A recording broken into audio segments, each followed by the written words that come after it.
Mongolian women of the 13th and 14th centuries were truly remarkable. Women among the Mongols had more rights than women almost anywhere in the world at that point. They had the right to own property, they had the right of divorce, and they actually took part in politics.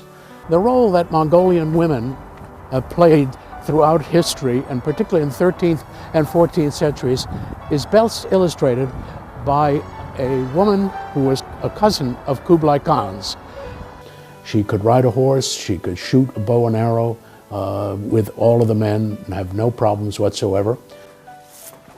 At one point, the parents of this young woman wanted her to marry. And she said she would get married if somebody could beat her in an athletic contest. They'd have to gamble 100 horses in order to take part in this athletic contest.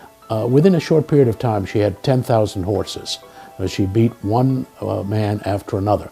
One day, a magnificent-looking prince who was quite wealthy came and challenged her, and he bet 10,000 horses that he could win in a wrestling match against her.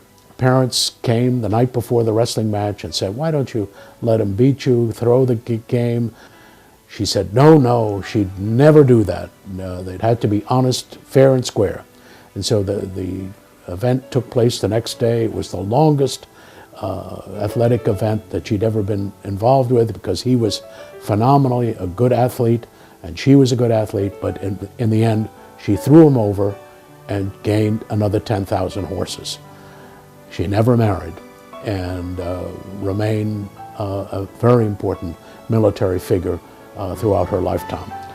And that is the story of Khutulun, the cousin of Kublai Khan, which reveals a great deal about the role and status, and very high status, of women in the Mongol Empire.